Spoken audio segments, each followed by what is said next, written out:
A televisão está desligada? Sim, está. Bom, boa tarde para todos e todas. Nós estamos ao vivo para o mundo aqui no canal do Departamento de Antropologia da Envie no YouTube. E daqui a pouquinho vamos dar início ao seminário de hoje, né? Só queria dar as boas-vindas a quem eventualmente esteja nos assistindo pela internet e aos que estão aqui presentes ao vivo e a cores. E vamos dar só mais alguns minutinhos para iniciar os trabalhos com a professora Therese.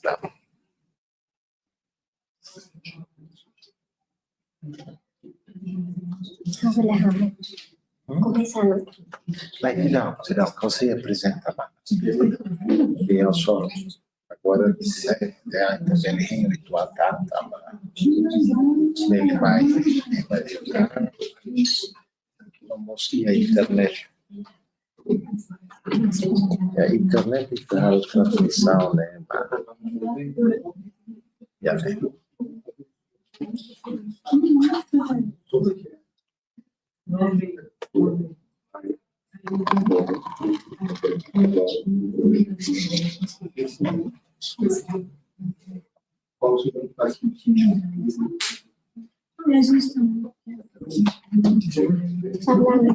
Usava diferentes países, usava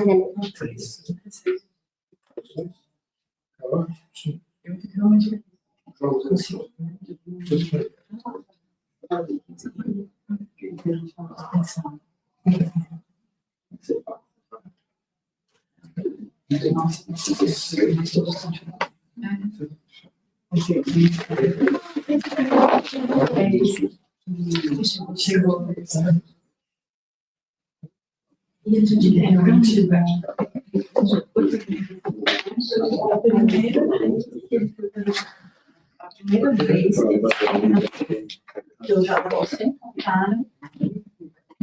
Ele, tipo assim, ele vai levar, volta, mas na sala, nesse volta aqui, né? Familiar, não tinha acontecido. A primeira vez que pesquisa, a primeira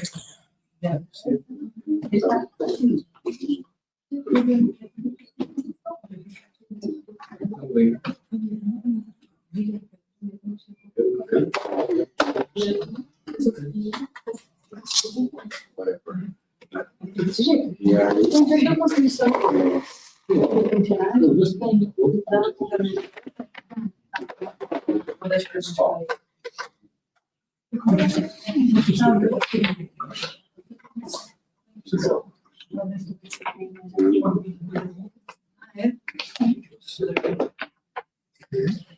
Podemos começar? Acho que podemos começar.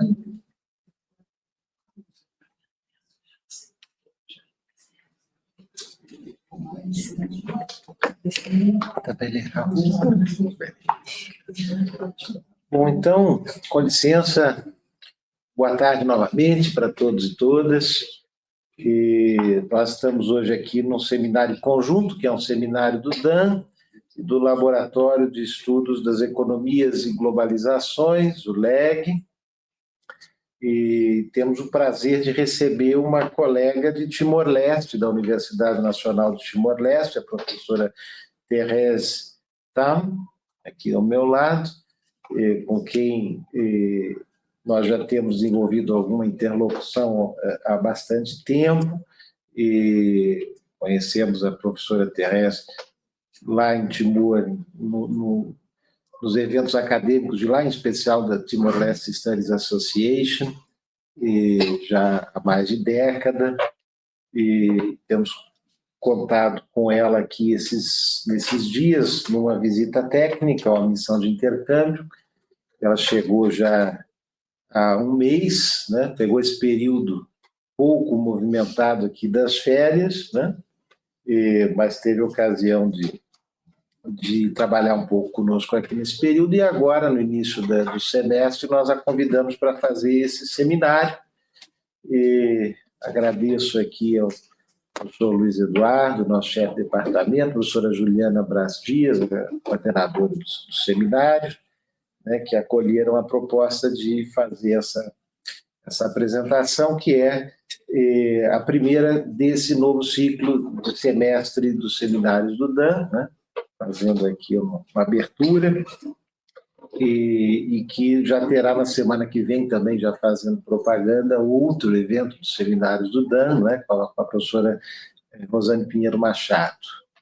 Então, ficam já convidados aqui os colegas a participar. Então, teremos 2 seminários em sequência aí, né, do departamento. E esse, como eu disse, temos aqui alguns colegas que integram também o laboratório, o LEG, né? E eu vou fazer uma breve apresentação da professora, em seguida ela vai fazer a apresentação da sua palestra em inglês. A professora Therese é vietnamita, casada com um timorense, fala muito bem o Teton, que é a língua franca, uma das línguas nacionais de Timor, mas o português ainda é um desafio, né? Então, vai fazer a apresentação em inglês e nós apresentaremos concomitantemente um PowerPoint em português, para facilitar. Ju, você quer dizer algumas palavrinhas de início de semestre? Pode seguir, por favor, eu estou meio apavorada. Bem. A professora Juliana Braz está à frente da programação, acumulando com a coordenação de graduação, certamente não está fácil, e com a seleção do doutorado, mas é uma loucura isso aí. Bom, a professora Therese é professora sênior do Departamento de Desenvolvimento Comunitário da Faculdade de Ciências Sociais da Universidade Nacional Timor-Leste. É uma destacada pesquisadora no campo dos estudos feministas. Seus trabalhos abrangem temas como o uso do tempo pelas mulheres, mobilidade, liderança, adoção de tecnologias agrícolas, empoderamento, saúde reprodutiva e saúde pública, além de segurança alimentar e desenvolvimento comunitário. Por meio de pesquisas interdisciplinares, defende a equidade de gênero e o desenvolvimento sustentável, contribuindo para a compreensão dos desafios socioeconômicos enfrentados pelas mulheres em Timor-Leste e para a formulação de políticas e iniciativas comunitárias voltadas a um desenvolvimento inclusivo. E hoje ela vai nos apresentar Insights on Feminist Research Practices in Timor-Leste. E quero registrar também que a professora Kelly Silva, coordenadora do LEG, foi a responsável por esse convite e articulação da vinda da professora Therese, mas não está aqui presencialmente, que nesse momento está em estágio pós-doutoral na Alemanha, mas possivelmente esteja nos acompanhando aí pelo YouTube, né? Então, eu passo a palavra à professora Therese para a sua apresentação, e vai ter aí uns 50 minutos, né, para nos apresentar o seu trabalho. Obrigado. Obrigada. Boa tarde a todos. Eu não falo bem português, mas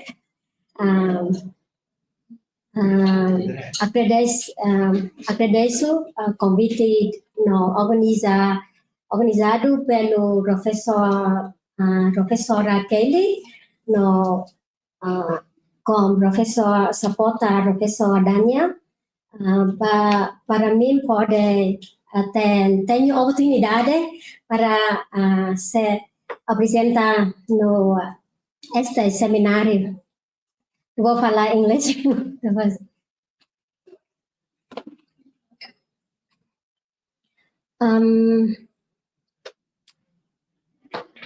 Why Timor-Leste after independence, after restoration of independence, there are several gender-based research led by women researchers and also other international organizations, because I think I speak shortly so you can have time to translate? No, you can go on. We will have As the a PowerPoint. post-conflict country, we need a lot of evidence for our policy development. There are many research going on, especially the biggest research is the census of the country. And we have census on the reproductive health. We also have census on the agriculture sector. But to say that a lot of comments, a lot of recommendations from different international organizations to contribute to the design of the questionnaire, design of the instrument, to get more data on the life experience of women. But so far, we can say that it's not satisfactory for policymakers and also for other researchers. When we do our literature review on agricultural research, we lack a lot of data on gender analysis in agriculture sector. So that's the reason why in the context of Timor-Leste, I emphasize on gender research is very important for Timor-Leste, especially in area of policy making. Se quiserem, todos compreenderam bem, eu posso fazer uma síntese muito breve, dizendo que a professora disse que Timor-Leste tem muitos desafios como um país pós-conflito, e desafios especificamente para o desenvolvimento de políticas públicas. O maior desafio nesse momento é a realização do censo, especialmente o censo de saúde reprodutiva e de agricultura, e que o desafio aí é o desenvolvimento dos questionários com uma perspectiva de gênero, que possa recuperar adequadamente conhecimento sobre as mulheres, e os trabalhos de pesquisa que ela tem feito e coordenado buscam subsidiar esse tipo de política pública.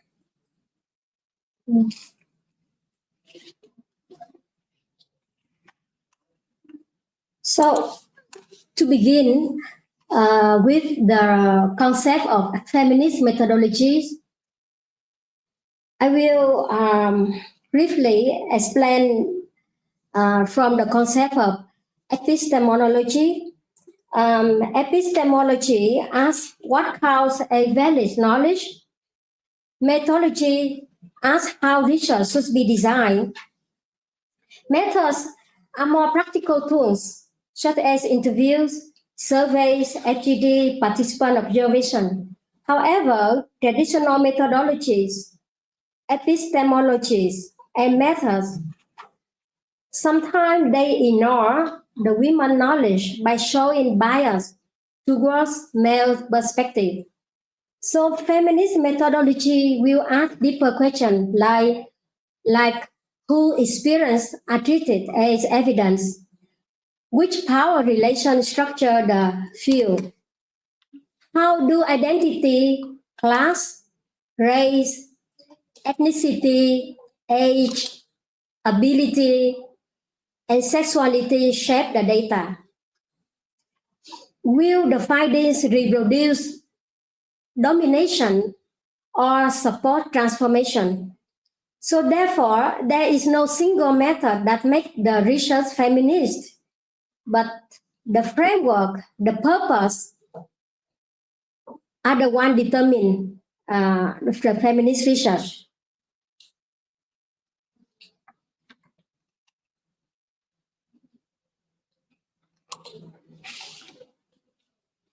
So what makes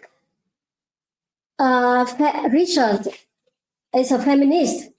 In 1980s, there are feminist researchers, they define feminist research should be research by women, on women, and for women. But after that, in 1990, the end of 1990s, they changed the concept, not change the concept, they start to have a debate and argument. I think until now they still debate. They still debate on whether male researchers can do feminist research. So there are certain area or certain aspect that male, for example, like reproductive health or sexual violence, so it's so quite hard for men to do research on those areas. But later, many authors like Ackley and True, they said that men can do feminist research as long as they have enough reflexivity. And Webb also said that feminist research is can be both methodology and also look at the lens of gender sensitive in terms of data collection. You have to consider that.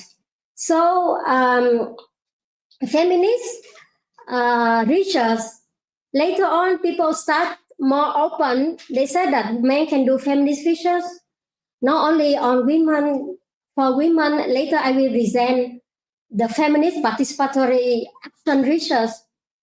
We not only do for women, but we do with women.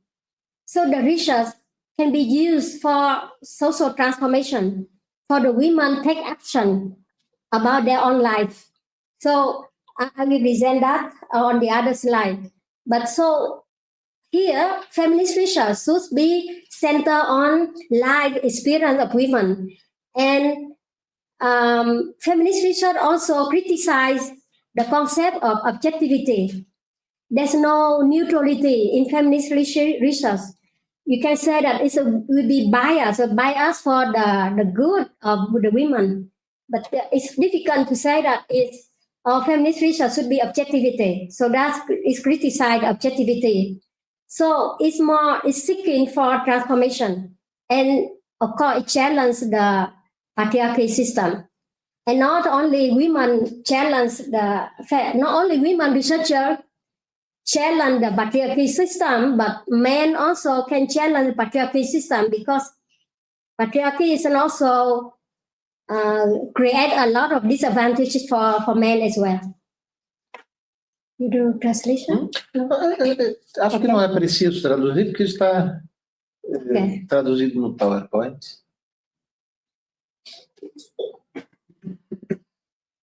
So why here we talk? We need to mention about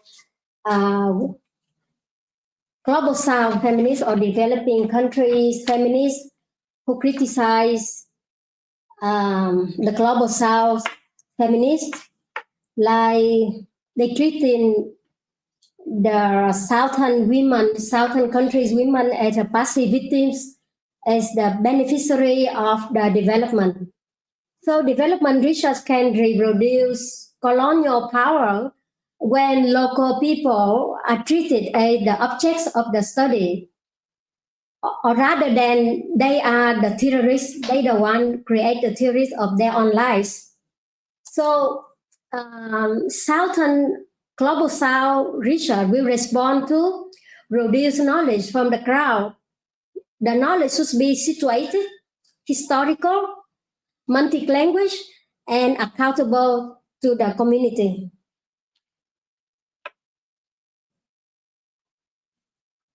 Here, I want to present my mapping from the shifting from westernized modernist approach of women in development after the critique of global South criticized from the Northern feminists. So they suggest the new paradigm in terms of gender and development. So that's the major shift in the development research for developing countries. So women in development focus on integrating women into existing development system without challenging power relations. However, gender and development shifted the focus to gender relation. They focus on unequal power relation between women and men in the households, in the community, in the markets, and in the state. For approach of the gender and development approach, they open to the concept of intersectionality. So here, gender research is not about research on women only, but we can see here different category in terms of class, in terms of age, ability, language, place, ethnicity, race, and others. So if we look at the rural women farmer in Timor-Leste and an urban female student, a woman with disability, a widow, a women political leader, they all experience inequality, but they are not the same. They experience differently, the way they experience inequality. So a feminist researcher must ask not only where are the women, but also ask which women are included and which women remain invisible. So I recall my research on young women parliament member. Some young women parliament member, they also feel inequality among the women circle, among the women leader circle, because they said that the older women consider them as lack of experience. Or sometimes they say that, okay, when we struggle in the forest, you are just, how to say, you don't know how to clean your face or something, look down on the young parliamentary younger women, and they look down and they say underestimate and say that they don't have enough experience. So here in terms of you can see that the intersection with the age. So the younger women, the older women can underestimate the younger women, even they are the same status as a parliamentary member.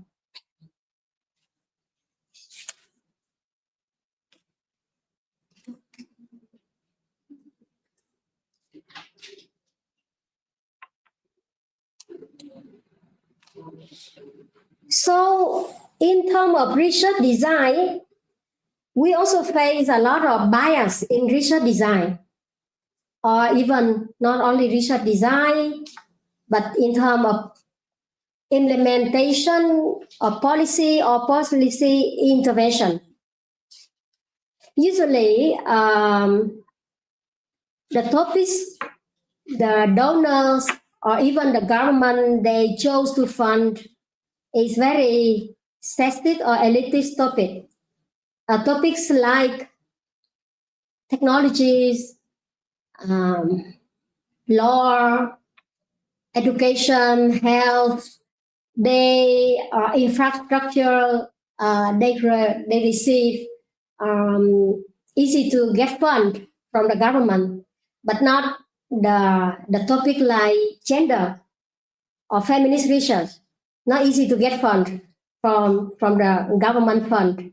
So usually they not choose the topic like care work or on usually water, research on water, usually international NGO, international agency, more focused, more interested in doing research about food security, water, women mobility, and safety and reproduction or social reproduction.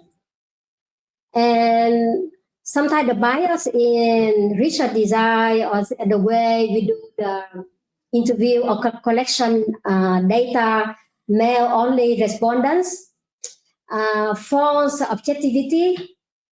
Sometimes we hide in research standpoint while presenting partial evidence as a neutral truth.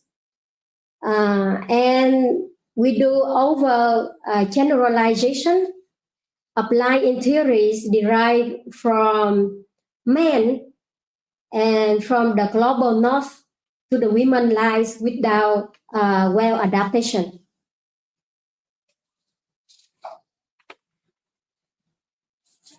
Here I will talk about how feminist researchers should reflect on their positions in the field of the research.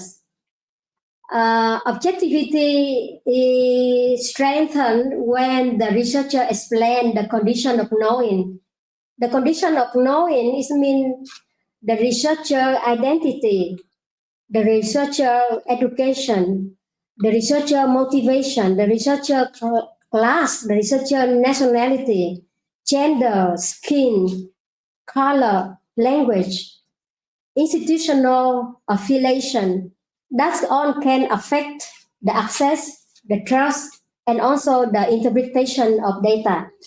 So the researchers should ask themselves that how participants see me, or what might they hide from me? What assumption do I bring? So we should ask, what does my presence make the respondent speakable, the participant speakable, or the presence of researcher can silence the participant?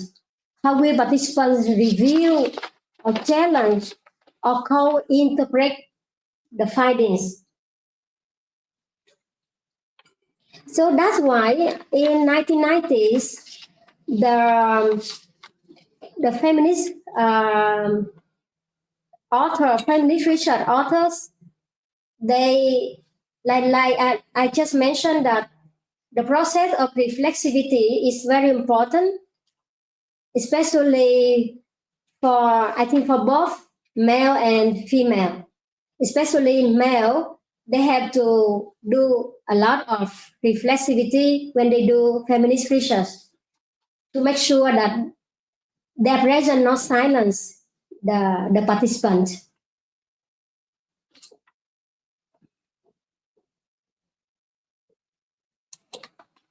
So here I have theoretical synthesis framework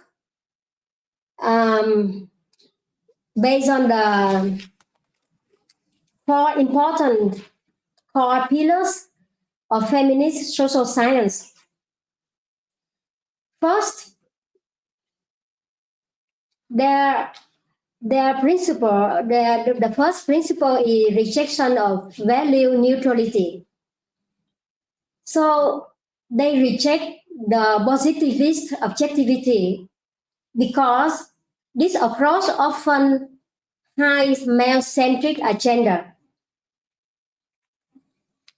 For example, the positivist researcher, when they ask about, they explore the information about agriculture sector, they will ask that, okay, how many hectares you cultivated?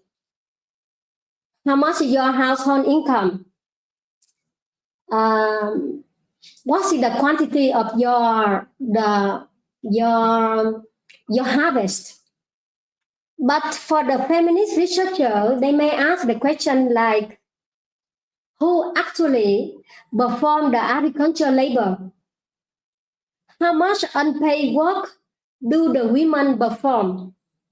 Who control the income? Who own the land? How does childcare affect women agricultural activities? And how do gender norms can shape their choices? The second principle of feminist research is the standpoint epistemology. it means that the research should be crowded, the inquiry in marginalized social locations. It means that you cannot do research with a small group, a dominant group, an elite group, but you have to approach more vulnerable groups, more marginalized groups. You need to know the experience, the view, the way how different groups look at the problem. For example, if the policymaker declare the policy, the government policymaker said that, okay, we guarantee that women have the equal access to the agricultural programs. That's not enough. But if you go to the crowd, you go to the rural area, the women farmer can tell you that, okay, yes, we are allowed to participate in all the meetings. But however, when the meetings are organized in Sede de Suku, in the village office, the time they organize it, the time that I have to cook for family, I have to pick up the children from the school. So it means that what the government officers say is very different with the reality.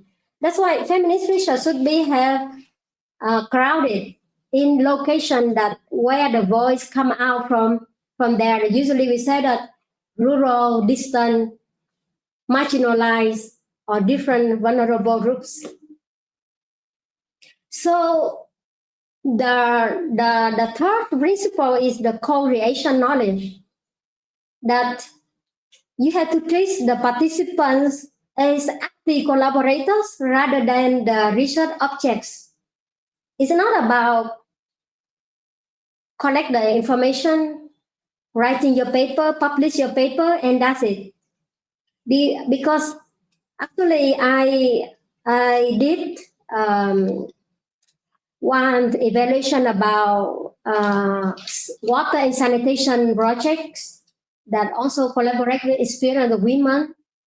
So after we analyzed the data, we did a report to the funded organization, and then we have a summarize. We summarize very shortly, translate into Teitun, and then we go back and send that findings to the village.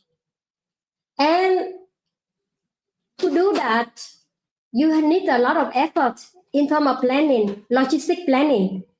It means that you have to plan with the funded agency that, okay, after the research, we need the fund. Also, we need the budget for dissemination of the research.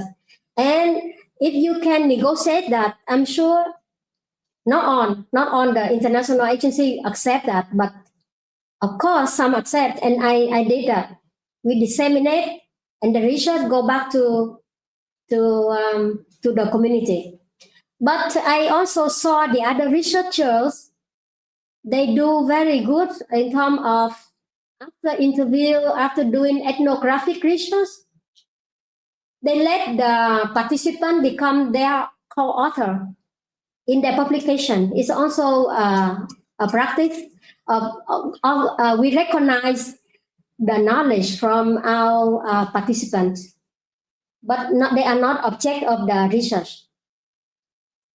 So, action orientation. Later, I will mention about feminist participatory action research. Here is a direct link, have a direct link between how the knowledge used for change.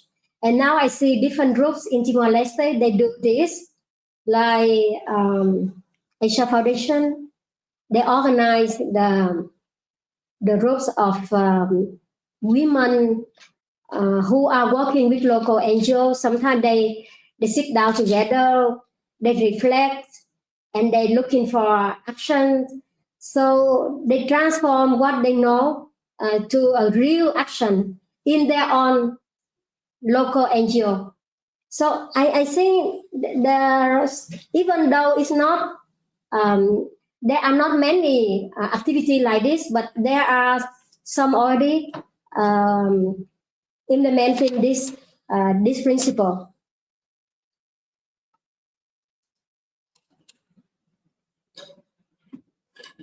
Now I will share. I think I already shared some of example experience that we did our research with women or for women. And here, the first I draw from my experience is that you cannot get or you cannot talk to the women. You cannot listen to women experience when you not enter their everyday spaces. You have to enter their spaces. You have to then enter their kitchen. You have to go to the field. You have to go to the place where they gather gossip. Can be chatting, I hope, I don't know, but sometimes a lot of gossip as well. They chatting, they talk, they share. So you have to be there to listen to them. So if you expect them to go to the office of the village, there's no way. They will go to the office of the village for you to interview them. So, but to get the true data, you have to do, you enter that space. So you have honest information, honest data, because they are there in their own house. They are there in their field, in the place they do their daily activities. So sometimes we have to organize the interview with only women, especially when we do research on reproductive health about reproductive experience, about childbearing, child delivery, how they care their body before they deliver the baby, and after deliver the baby, how they take care of themselves, who support them. I think all that information we do with, we separate women group, separate with the men group. And then we have male researcher also talk to male participants. So the setting itself become evidence about time use, about the care, about their mobility, about unpaid care work that already can be observed in the site of the research. So here,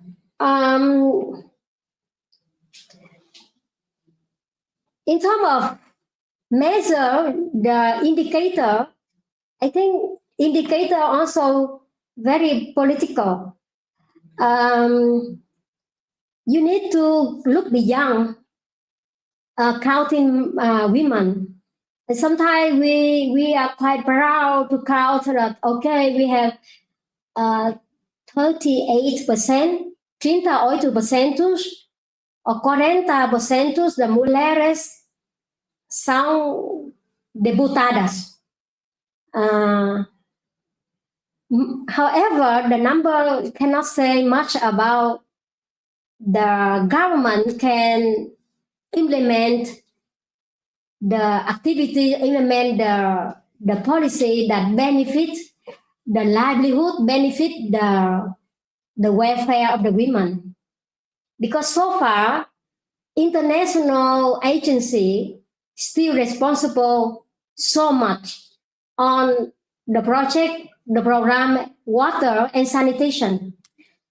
The government allocate very little money on water and sanitation. But as you know, water and sanitation is it's an indicator to guarantee the welfare of the women, because they spend so much time to carry water, looking for water, and save cooking energies, because it's around more than 80% of the rural households in Timor-Leste still use firewood. So they have a safe cooking energy. And that affect a lot for the health of the women and children. Later, I think I have the picture here, as you see, that how the women cook in the kitchen and always with the children, because they are taking care of children at the same time they do the cooking in the kitchen.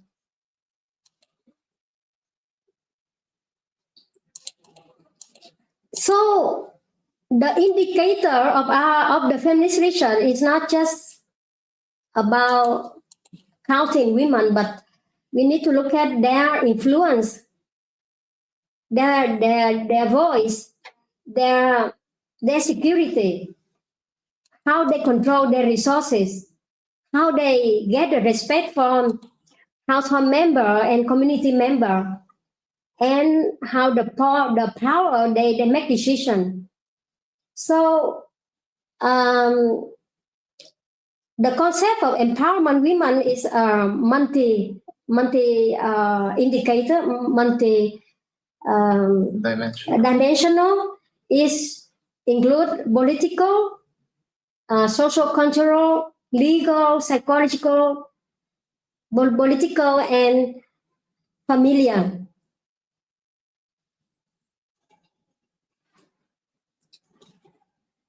Here is, I want to share the practice, the principle of feminist participatory action research, that we see participants are not passive objects of the study, but they can co-define the questions, co-produce the data, co-interpret the findings, and they can act and have account on that. Action and accountability are part of the methods as well. I want to share with you my experience doing participatory action research with the women group to explore on their reproductive health experience.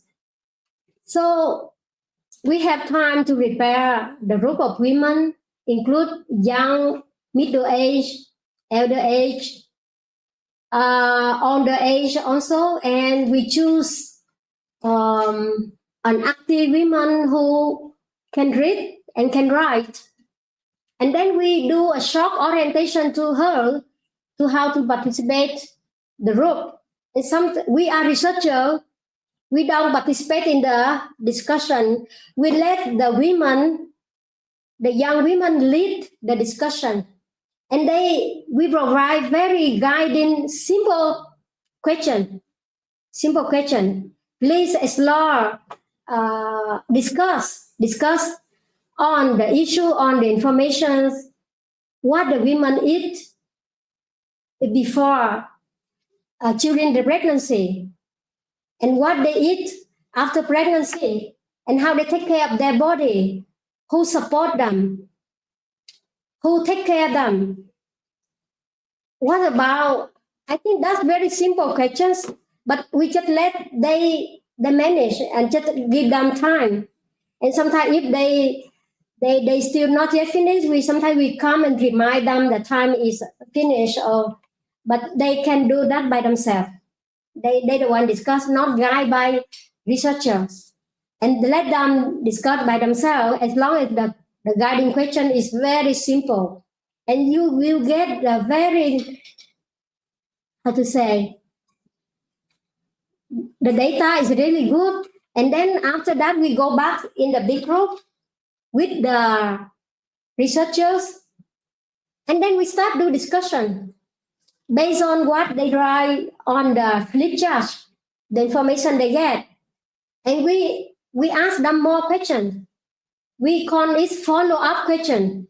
Why is like this? Why is like that? Why you think like that? Why the reality is like that? So I think it will take time.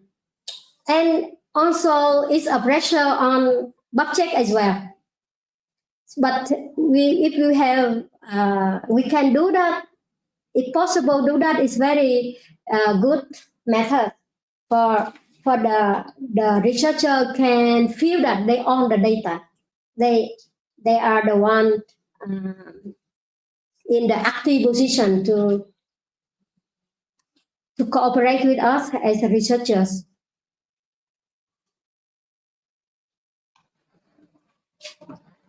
Another research we did in public perception on the local leadership.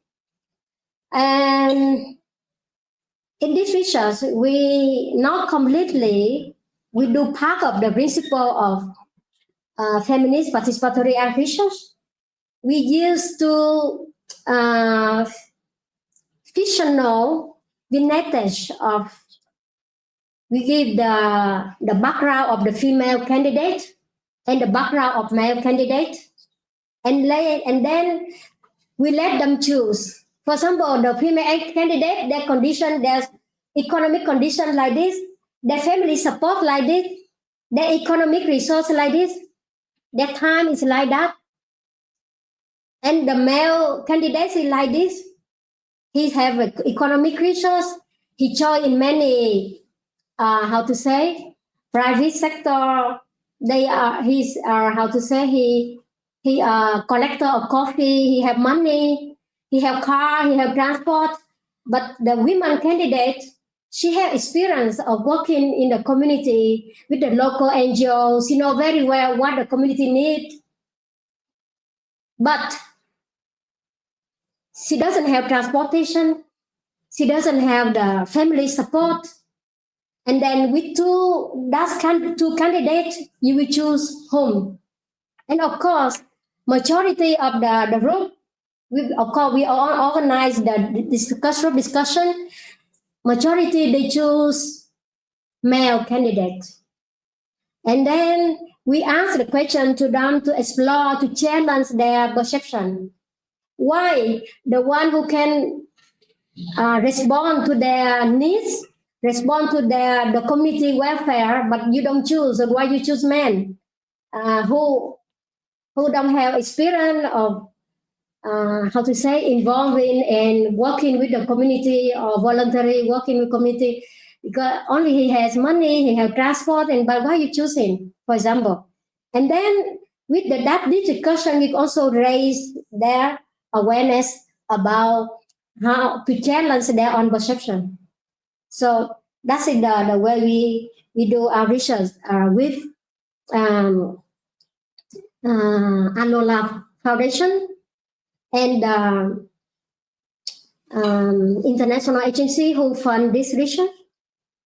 And after the result of the research, we also have another participatory discussion with the Alola Foundation staff, because Alola Foundation, their national office is in Delhi, but they also have focal point in each municipality and also in each village. So when we involve them in discussion, of course, in that process, they also develop their own strategies for their work to influence policymakers, because they work with different national organizations related to election institution, and caucus, and they can influence use the result of the research and do the influence on the level of policymaker. Okay. So here, the practice of feminist participatory methodological research, we also recruit the local assistant and train them in the empathetic, propping, and nonverbal course, and we do conversational to establish the connection relationship with the community. And we also identify the dynamics and the power. Of course, we also look at the intersectionality, accounting for a different location, rural area and urban area, and we also pay attention to class divides ethnicity and researcher privilege. And we need to be very, in our research, we also always consider to approach the, not only the high income, but also we can consider high income or middle income and also low income family. So to see different situation. And make sure involve them in the group, not only, one category of the group, but involved in the group discussion to make sure that different ages, different social status, different economic resources, to involve them in the discussion. So the ethic of feminist research, of course, I think every of us know about this. And because sensitive research is not only about extracting the hidden data, but we have to make sure that building the condition where participants remain safe before data collection, during data collection, and after the data collection, the interview. So I want to share the experience research on my own alumni before my student. She belongs, she's a member of one organization working with the LGBTIQ. The LGBTIQ do the research, so they use the LGBT people to go down to contact and approach the other member.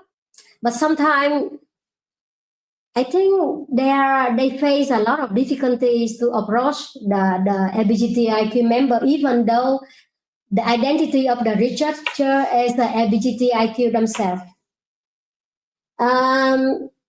One experience they share with me is that because sometimes the researchers stay in one place or in the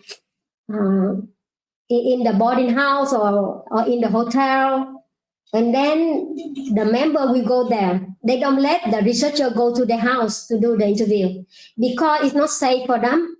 Because they said that if you interview me and after you go back, and my family we have problem with our own family because some family don't know they are LGBTIQ. They're still hiding. And then if you go there interview and then after they go back, and then that's not safe for them. So that's why we need to do in terms of to make sure that our participants should be safe before, during, and after the interview. And the principle here, do no harm. Of course, we should have informed consent, and they have the right to refuse us to withdraw from the interview. So we also should have, before we go to research, we should have some hotline numbers. Hotline number, like if you know the case, the children were abused, or the women who experience domestic violence, I think you should have a strategy to have a referral pathways to introduce the protection services. We provide them the number that they know how to contact, or even we can inform the head of the village to do some certain intervention. That if you discover some kind of abuse, some kind that need urgent intervention, that you need to have repair some hotline number that we can provide them. And then we have to be careful that don't put pressure on the respondent and force them to speak, and force them to disclose their information, avoid re-traumatization. In terms of data security, of course, you have to anonymization the data, restricted access, and when you do the writing, the report, should be careful to avoid disclose the data. So the final closing principle here, that's on what I mentioned when in the formal slide that I presented, that we start from women's life realities, not from the donor categories. And we have to treat the differences as evident, not as noise. You know, sometimes the researchers expect to correct the, how should I say, homogeneous information or data. They want the evidence to be clean. They have the data to be clean. They don't want the data contradictory or there are a lot of differences. And they see that data very messy. But I think the differences themselves is evident as data. So make researcher position should be visible. Researcher should be do a lot of reflexivity. Who are you in the eyes of the participant? If you are academic, tell them you are academic. If you are NGO officer, tell them you are NGO officers. Yeah, and you should be transparent, should be visible to the participant. Co-create knowledge where is possible. And like I just mentioned, the process of participatory action research, that we co-create the knowledge with the participants, validate, and important is if you have the logistic support, you can return the findings back to the community. How to measure the transformation, that you listen to the voice, the transformation, we can look at the safety, the control, the dignity, and institutional change. So the feminist research is a rigorous research because it makes power visible. So that's on my presentation, and I think we can have more discussion on this topic. And here is the reference I use for my presentation. Thank you.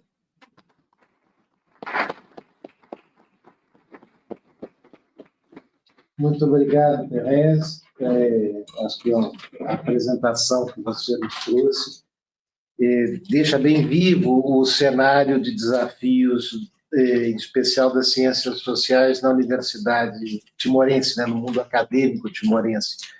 Eu lembro que, desde que a gente começou a trabalhar com o Timor, o Timor tinha 6 meses de idade, em 2002, né, como país independente, sempre foi uma presença muito forte no interior do país, no nível das aldeias, dos sucos, né?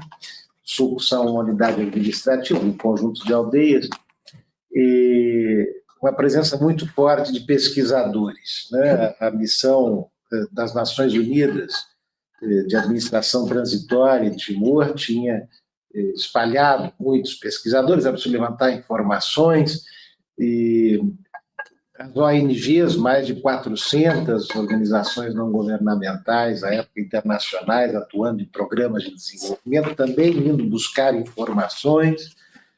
Então, os moradores das aldeias timorenses chegaram a um momento em que estavam cansados de tanto serem consultados e de nunca encontrarem retorno do que tinham dado, né? Porque isso não virava políticas públicas, não voltava para a realidade das aldeias, e, ao mesmo tempo, uma tensão constante entre as redes locais de obrigações e direitos do nível das aldeias com as obrigações e direitos que um Estado nacional recém-construído trazia para essa população.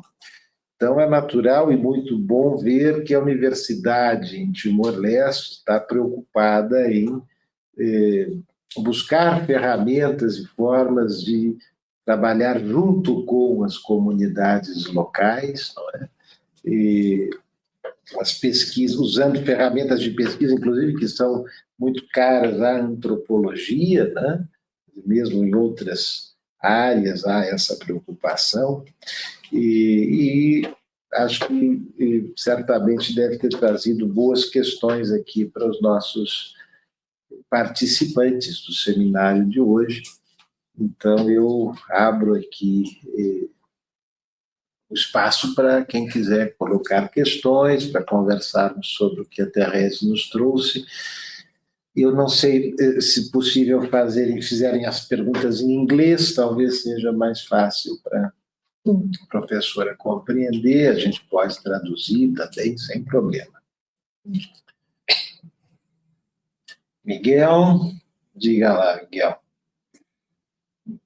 Thank you very much, Professor Therese, for your presentation. We have a lot of opportunities to talk.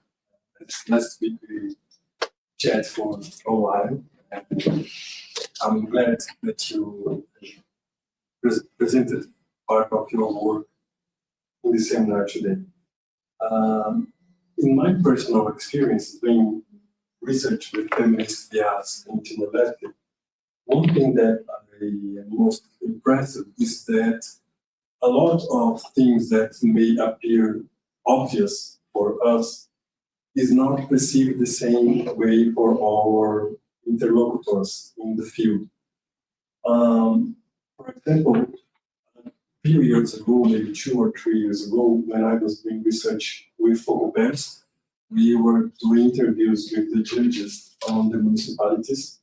And when we talk to them about the challenges survivors of gender-based violence face on accessing land after the divorce, some of the judges say that there was no such challenges because the law was there to enforce women's rights to access land after their marriage. But we insisted that some of the sheltered women could not access land properly or have access to the goods they share during the marriage. So when you were talking about this topic, about how some feminist research make evidence on how power works, this automatically made me remember of these cases, on how the judges say that it was obvious women's rights were secure because the law was there to protect them. But on the practical level, this is not the case. Exactly. So I would like to hear more from you about this kind of reflexivity.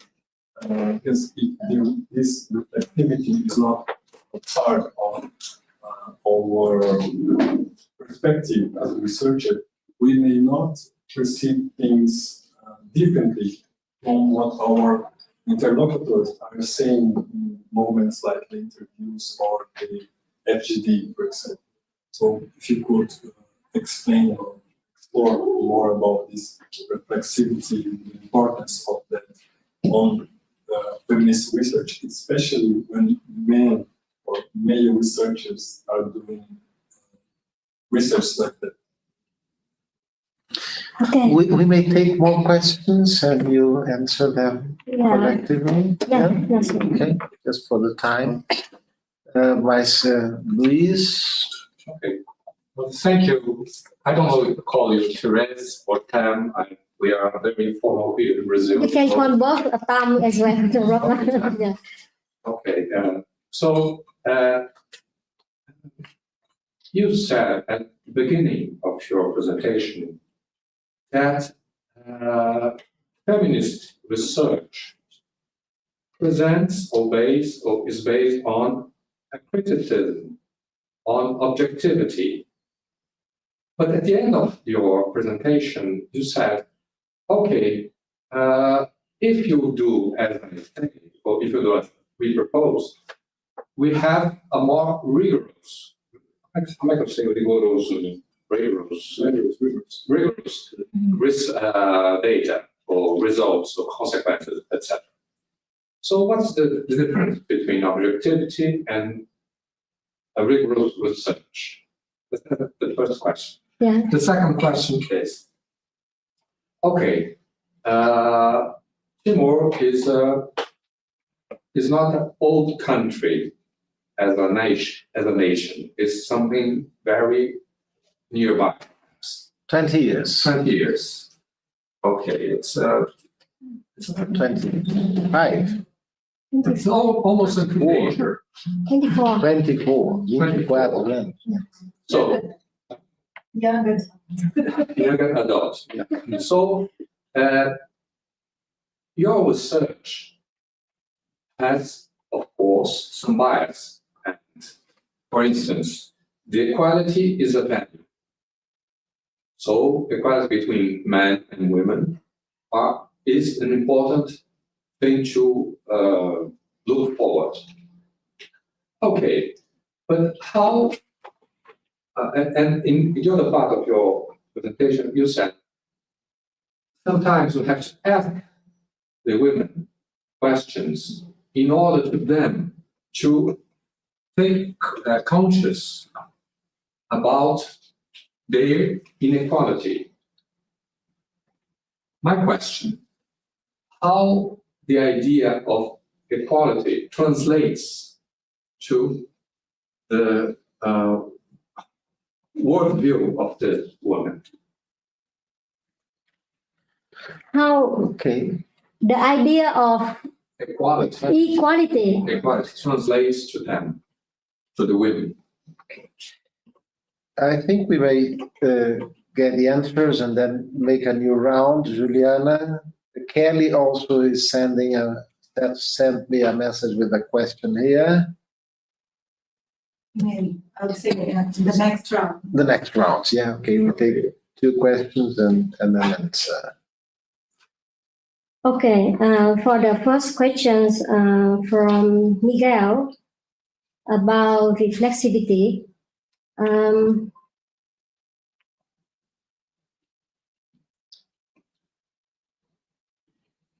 So, as a male researcher, you have to be clear. Who are you? You have to know that your position, because you have to aware that you are a man and your level of education, your institutional affiliation as an academic institution, and you have to do how to say in your conversation with the participants, you can feel that how to what level is your connection with the participants. Are they trust you enough, or they still doubting? Because if they are still doubting, it's difficult for you to have a how to say a truthful information or truthful, honest conversation with the participant. Related to the different information between the judge, he said that women, yeah, of course, in the paper, in law, in the constitution, guarantee women access to land. But in reality, it's not like that. It's a lot of effort, a lot of logistics, a lot of, how to say, a lot of, if the women who have enough resource to struggle for her right, I mean, she has have a lawyer, she have advisor, she have capacity to go through a long document, law, reading, and a lot of logistic support. It means that you have to be very mobile to go and forth, a lot of effort to struggle for that, but not as simple as they said that's in the paper. I think the data you get, that's the evidence. It just here is the what the judge say like this, but this is the respondent. This is the experience for the woman when she fight for her right for land. That's the experience. So whatever the data said, that's the data, that's the evidence, that's reality. So you already bring the voice of the women into your publication, into your report. Or it depends on what that report will be in what way that report will be disseminated. We should be to the government or where else. Yeah.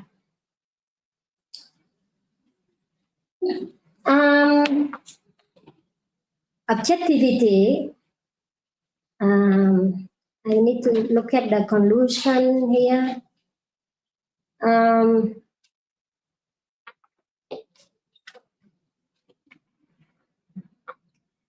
Rigorous.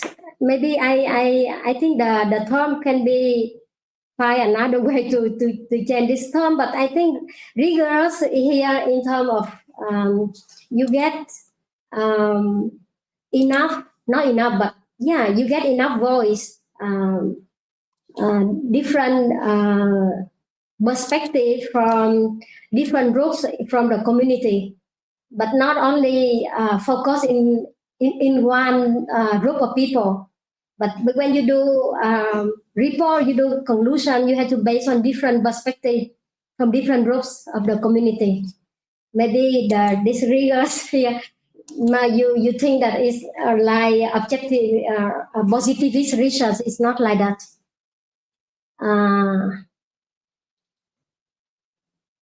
And another concern about the idea of equality translated by the women. I think the women, they are shaped by historical, cultural, social condition that they live in. So the way they perceive equality is not as what we perceive equality. So I think when they do enough conscientization, how to say, reflection, or they have enough reflection, and this is a long process. I think that not only with the rural women community, but now they start to do with the level of local NGO, women who work for local NGO. They start to do conscientization, because sometimes the local NGO, they perpetuate the cultural norms, patriarchal cultural norms. They perpetuate that sometimes the way they communicate with the women, the way they work with the women in the community, they themselves is not yet clearly know what is equality, and then how can they work with the rural the community women. So that's why some NGO, they start to do with the women local NGO to be clear on what is for them, what is gender equality. Yeah. I will ask forgiveness for you, but I have to go out because I have to take my kids. I do this job. Thank you. Thank you for participating. Bom, vamos a outro round. Professora Juliana. First, I want to thank you, Therese, for joining us for our seminars. You were talking in the beginning about the possibility and the challenges of doing feminist research by male researchers on issues related to women. And I just want to know, what do you think about the possibilities and the challenges of feminist research conducted by women on issues related to men and male contexts, phenomenon where men are like the main participants? Good question. Actually, I would do another question. I just worry when we forget the question. Yes, okay. Okay. So just Actually, with the community, I have to say I haven't do research with male participants related to their problems, but usually they do research with male participants on the community problems.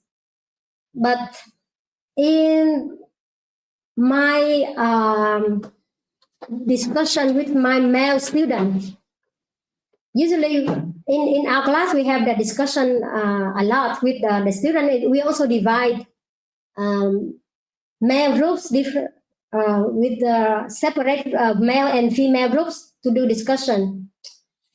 And when they present their result, but if I think it's very hard, not to how to say, very hard to participate in the group. I just let them discuss, and then after discussion they present the discussion to us. So they usually mention their challenges as male, the pressure, economic pressure.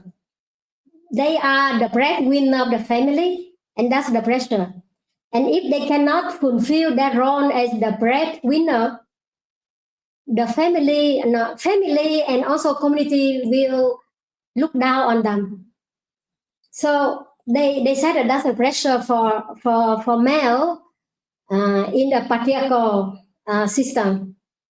And another things, they share their experiences when they study in primary school or secondary school. Look like teachers, they use the violent method on male student more than female student. Like they hit the male student harder. So that's the experience they share with me.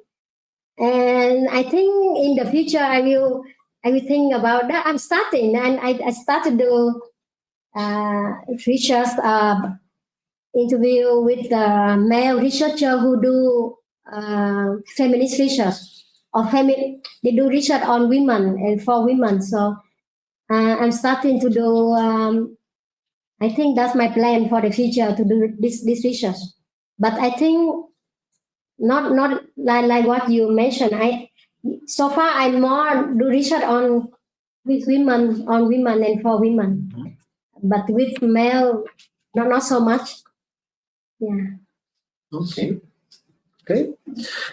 Bom, agora temos uma questão da professora Kelly Silva, que está nos assistindo pela internet, e ela pergunta se você poderia nos apresentar, Therese, quais são os impactos mais significativos que você testemunhou pela aplicação desses princípios metodológicos. So Kelly is asking if you could tell us about the most significant impacts or results that you have seen by implementing these methodological principles.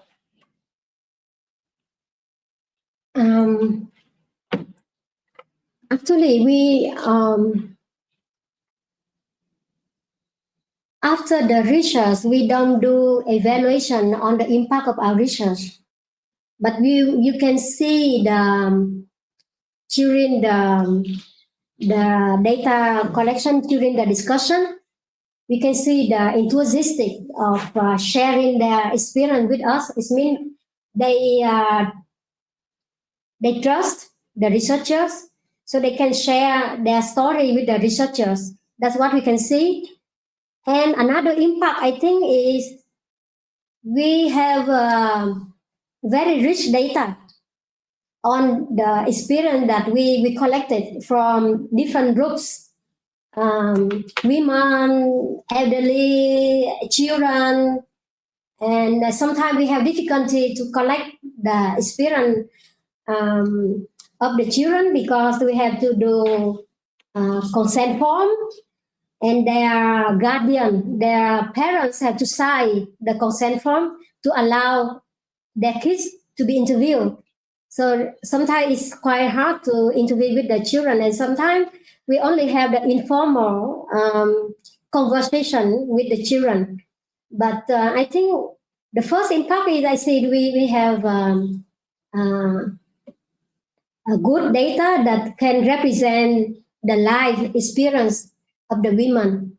And we also have very honest data in terms of we have on-site participant observation. So we have, we can reflect, we can have diversified data and information on the field.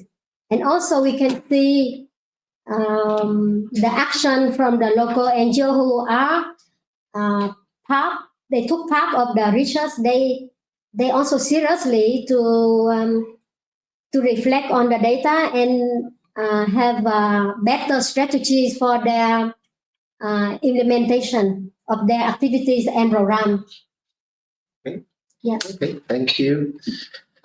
Alguém mais gostaria de colocar alguma questão, fazer algum comentário, tirar alguma dúvida? Eu tenho. Yeah. Por favor. I was thinking, as I know it, since the 1970s, at least, we have ever developing criticism on the what we would call positivism concept of objectivity, right? Meaning that since then we have a development of discussions on what's now called partial objectivity. So the idea that it's impossible to separate knowledge from the knower. So the knowledge that we produce always bears a trace from the knower, right?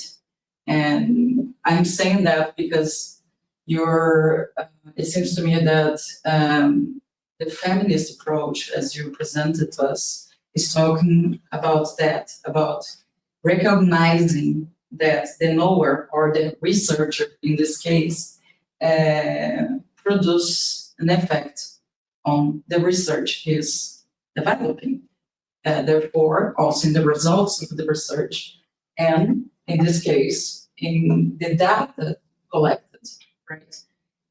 So I just wanted to, because actually it's a very small note, because you said that you switched away from Westernization when you chose this approach. Am I correct? So when you say that, you're talking about this, are you talking about exactly the idea that you're implementing research methodology that's aware of the bias of the knower? Mm-hmm. And I put bias between brackets here. Ok, obrigado.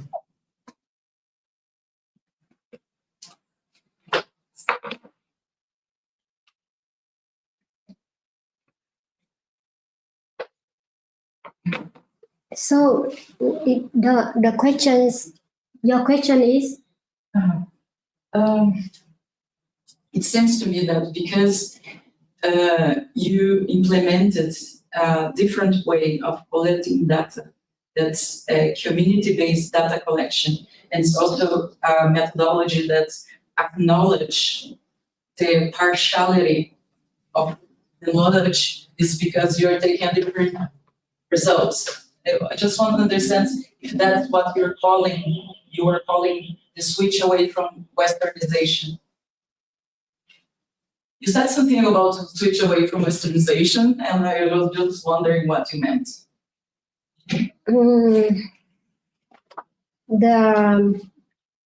I think not switch away, but this is the pathway, the criticism from with women in development approach to gender and development approach, that we not say that we will abandon the conventional approach, but we have to add more methods and techniques, and the way we shift. Because before, in 1970s, we only focus on women as one category. But when we shift to gender and development, we have to see different layers, different categories. That women not only one category, but we can see their level of economic resources, their age, their economic resource, their status, their social status. They are single or they married, also different. If they stay in the rural area or they stay in the urban area, also different. So I think that the research is not just to say, okay, that's not good and abandon totally. No, not like that. But we still use some method from conventional methodology, but we open to more categories and more indicators that we need to explore more. Understood. Thank you. Ok. Algo mais, gente? Quando concluir, eu quero falar do próximo seminário. Perfeito. E eu falei no comecinho, é semana que vem, né, da Rosana. Já dei o recado. Mas se vocês, isso é imprescindível, por favor, professora. Bom, então vamos ficando por aqui. Eu agradeço a presença de todos e todas aqui na sala multiuso do Departamento de Antropologia da UNB e nos nossos canais de divulgação pela internet, especificamente no canal do Dan no YouTube. Esse seminário vai ficar gravado, disponível, com todos lá no canal do YouTube, né? Então, quem não pôde vir, assiste depois. E com isso, então, encerramos. Eu agradeço a professora Therese, muitíssimo obrigado por compartilhar essa reflexão conosco. A professora fica até o dia 30 de agosto aqui em Brasília, então, quem quiser, está aberta à interlocução. Muito obrigado, Therese. E agora, para encerrar, a professora Juliana, coordenadora dos seminários, tem um aviso, um convite. Daniel já anunciou, mas reforçando, nós temos no próximo seminário, na próxima quarta-feira, dia 26, com a Rosana Pinheiro Machado, que é da University College Dublin, e o título da palestra dela será Etnografia do Inimigo, Dilemas da Pesquisa Etnográfica com a Extrema-Direita. Ok. Muito obrigado. Encerramos por aqui. Obrigado, Bárbara. Obrigada.